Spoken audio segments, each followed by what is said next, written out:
बिहार में आधुनिक शिक्षण संस्थानों की स्थापना और विकास। भारत के governor general Lord William Bentinck ने बिहार में पाश्चात्य शिक्षा को बढ़ावा देने के लिए अनेक सरकारी प्रयास किए। 1835 में अंग्रेजी शिक्षा के लिए पूर्णिया में, 1838 में बिहार शरीफ तथा 1840 में भागलपुर में अंग्रेजी विश्वविद्यालय की स्थापना की गई। भागलपुर में सैनिकों के बच्चों के लिए शिक्षा हेतु भागलपुर हिल स्कूल की स्थापना की गई। मैकाले शिक्षा नीति के तहत आरा और छपरा में जिला स्कूल खोले गए।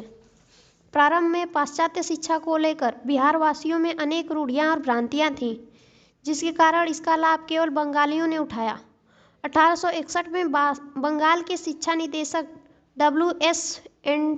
एंट किशन ने बिहार के शैक्षिक पिछड़ेपन की समीक्षा की और कहा कि बिहारियों ने अज्ञानता व रूढ़िवादी दृष्टिकोण के कारण अपने को आधुनिक शिक्षा से दूर रखा, जिससे वे सरकारी सेवाओं में भर्ती से वंचित रह गए। प्रारंभ में पाश्चात्य शिक्षा में बिहार के पिछड़ेपन का एक प्रमुख कारण बिहार का बंगाल में होना भी था, क्योंकि उस समय सीमित शिक्षा नीति थी, जिसके कारण केवल मुख्य केंद्र ही शिक्षा के केंद्र में आ सके। जैसे यदि हम 1854 के चार्ल्स फूड डिस्पैच की बात करें तो उसके अंतर्गत 3 विश्वविद्यालय बम्बई, कलकत्ता और मद्रास में ही स्थापित किए गए।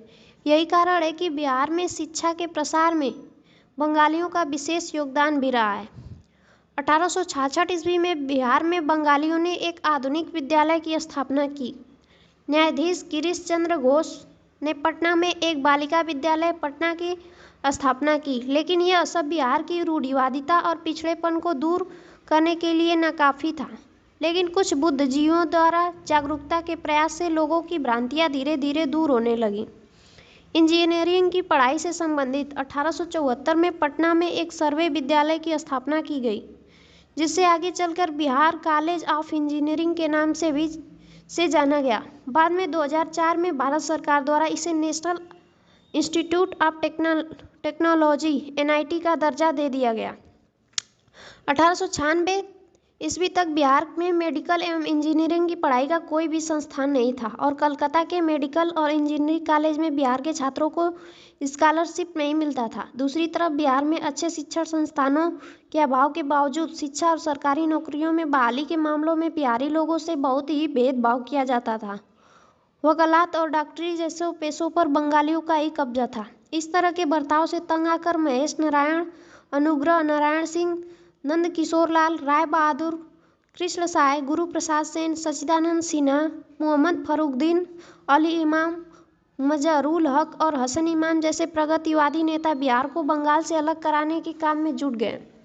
1912 तक बिहार प्रांत बंगाल का हिस्सा था।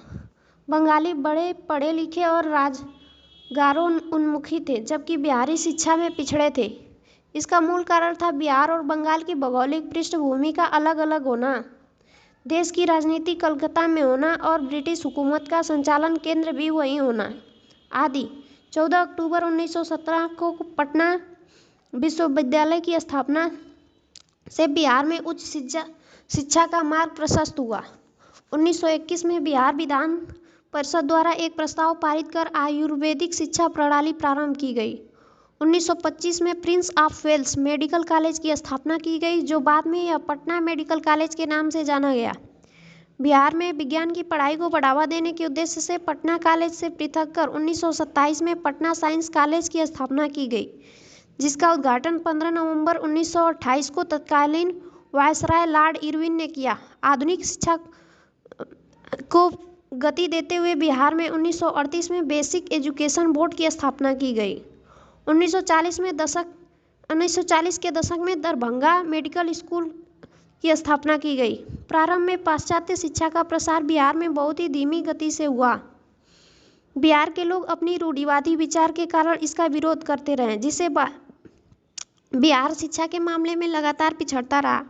कुछ समय बीतने के बाद इस मिशन में बिहार के बुद्धिजीवियों को उत्साहपूर्वक जुड़ने के साथ साथ धीरे धीरे इसका विस्तार होना शुरू हो गया। 1912 में पृथक बिहार प्रांत के गठन के बाद आधुनिक शिक्षा ने गति पकड़ी और तकनीकी शिक्षा, मेडिकल शिक्षा, रिसर्च आदि क्षेत्रों के माध्यम से आज भी अनवरत जारी है।